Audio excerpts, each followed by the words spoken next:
Powerful art is honest. It grips our hearts because it resonates with something deep within us. As Virginia Woolf stated, if you do not tell the truth about yourself, you cannot tell it about other people. Artists are required to search their own soul and then share deep truths with their audiences. One of the more profound quotes comes from the late Fred Rogers.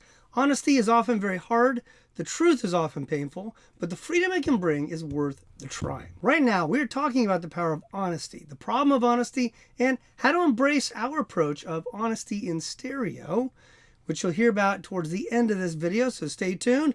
Let's get into it. Welcome, I'm Joel Pelsu, President of Arts and Entertainment Ministries, and our passion is helping you as a creative professional to succeed in your creative life while growing deeper in your spiritual walk.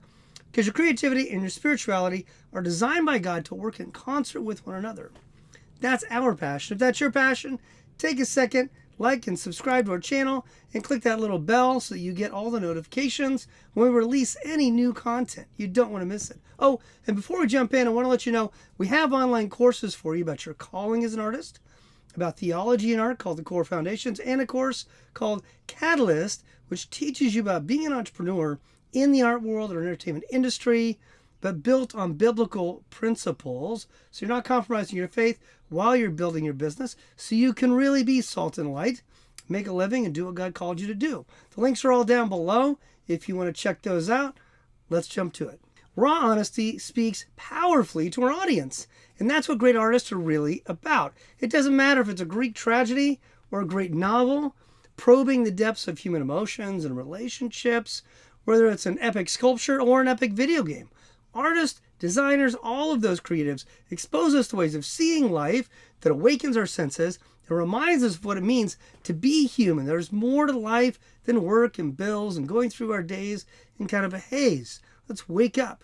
And artists help us wake up to the depth of living life to the fullest. And what that takes is honesty. But how honest can one person really be in life and in their art? The closer you look, the more obvious it becomes that striving for honesty leads us to the question of the power of honest art first.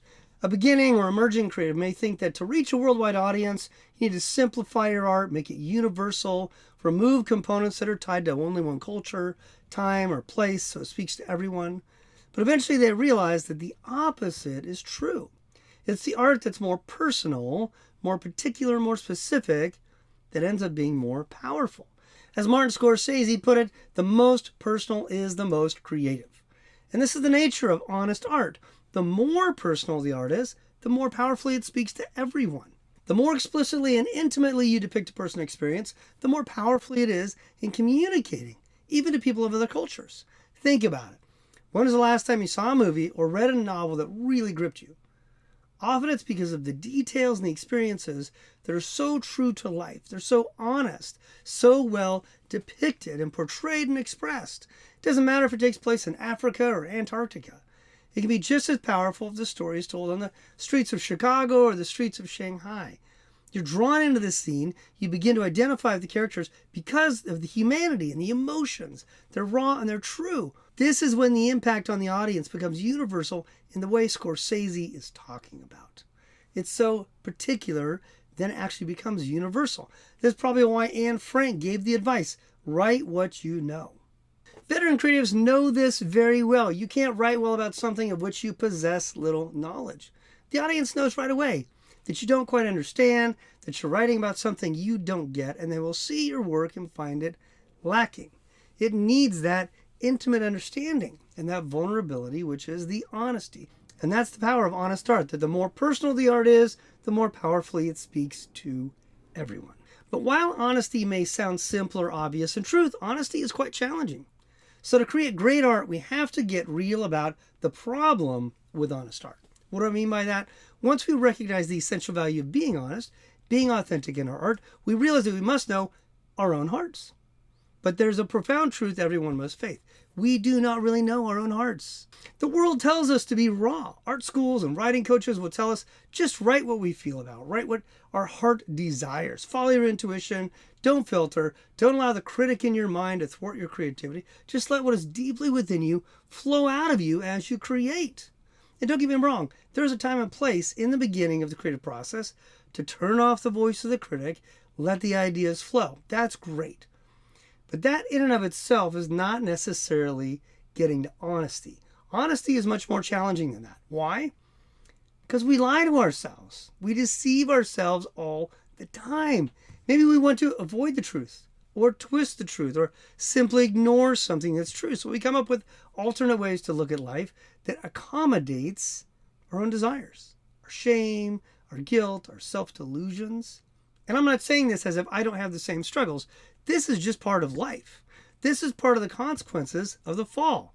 Before the fall, we had nothing to hide, which meant we were never anxious, never worried about whether we were good enough or whether people appreciated us. There was no shame, no guilt, no social anxiety.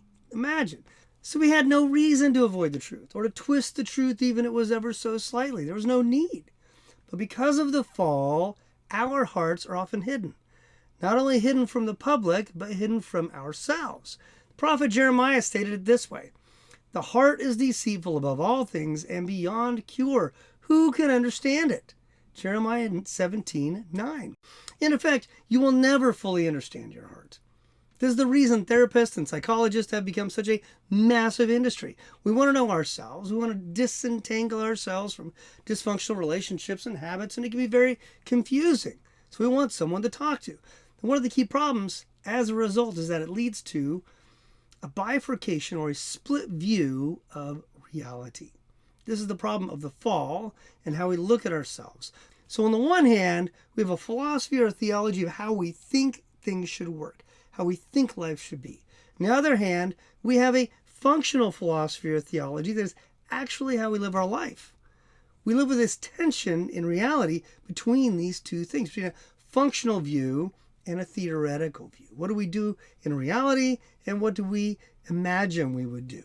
And those are always in tension. For instance, we say we believe the gospel, and we believe that the Sabbath is holy, one of the 10 Commandments, right?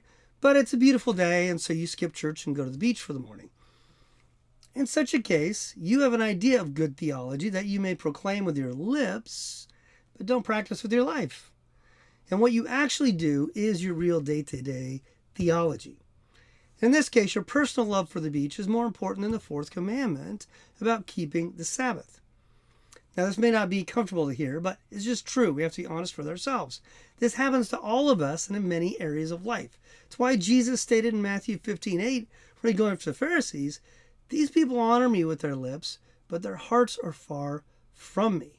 And we're supposed to be trying to close that gap between what we say we believe and what we actually do, but that gap is there.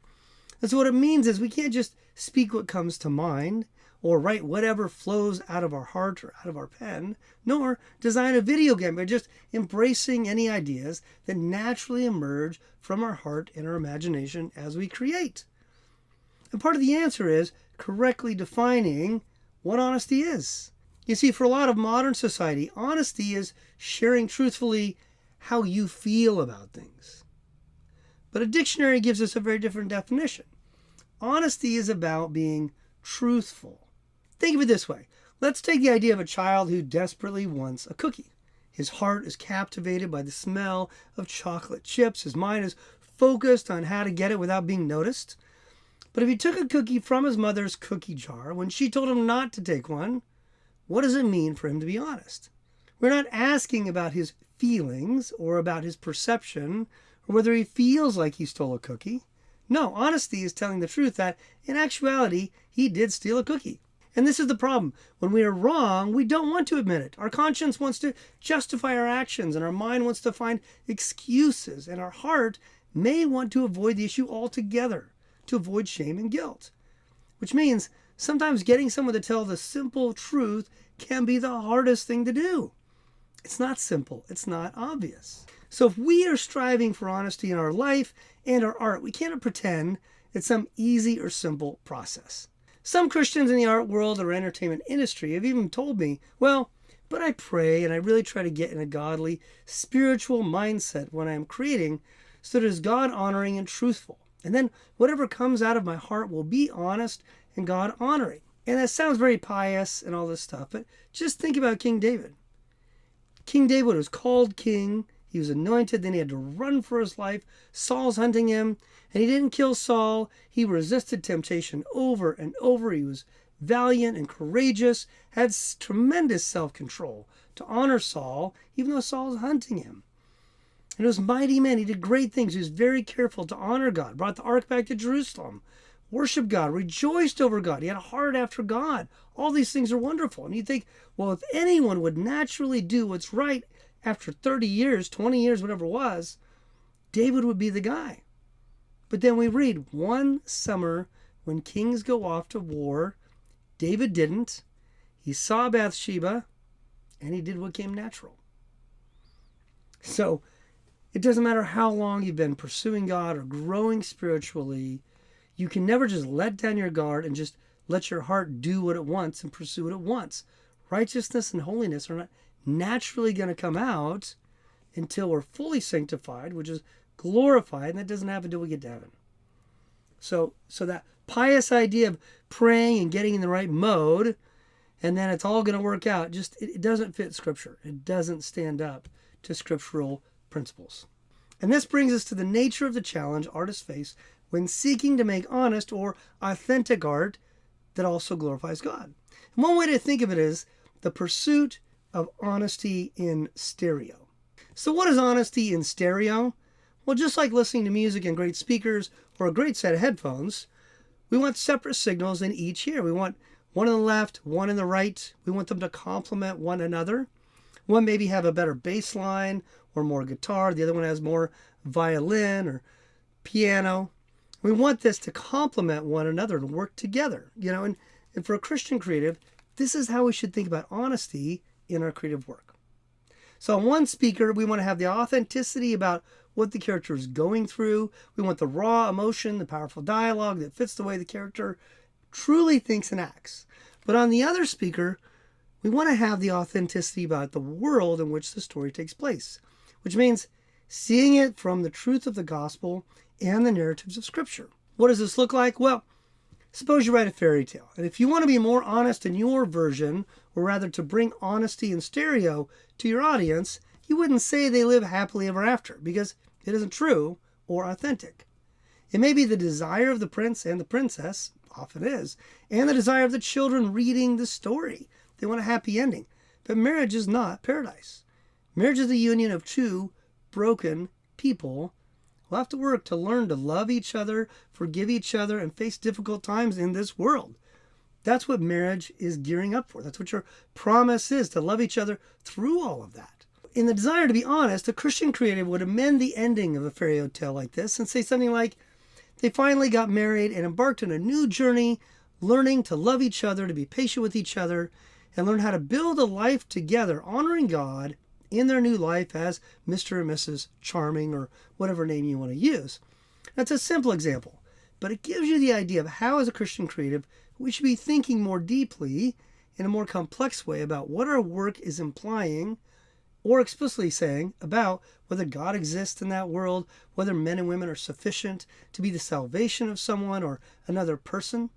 So many fairy tales leave us with the idea that marriage to the right person is our redemption, our salvation, because once we get married, we have no more struggles and live happily ever after. So honesty in stereo will recognize that both the man and woman long to be loved and embraced and treasured and find that perfect peace together. But at the same time, we want to be honest in light of Scripture that marriage doesn't fix your heart or save you from your sin or prevent you from going through difficult times in life. Marriage doesn't solve those things. Sometimes it is obvious, and sometimes it's very subtle. But if we're serious about our faith and about our creativity, we will always be seeking to give people honesty in stereo. Now, we're not saying you should infuse your work with your faith and force it in there. That's not organic and that's not truthful. We are saying make great art, portray life in all of its beauty and tragedy, but as you edit your work, as you should be asking yourself core questions like, what does this story say or imply about God? What does my video game or film imply about Christianity and Christians? What does my fine art imply about the solution to man's problems? Do we imply our salvation is in consumerism or government programs or romantic affection? Or do we expose that things fall short because only God can save us from our problems. And you get the idea. Consider the questions that are most fitting for your creative work that you're doing. And remember to think about them as you edit and finish your projects. So there you have it. The power of honest art, the problem of honest art, and the pursuit of honesty in stereo. I hope you enjoyed this video, that it gave you some new insight and ways to approach your art and media or entertainment. Let me know in the comments. How do you pursue honesty in your work? Is it in stereo or something similar? Do you have another approach? If you enjoyed this, check out our website and our online courses. Just click on one of the links down below. And please take a second to hit the like and subscribe buttons, and also click the little bell to get notifications when we put out a new video. As always, I pray that God blesses you and equips you to be salt and light in a world that desperately needs it.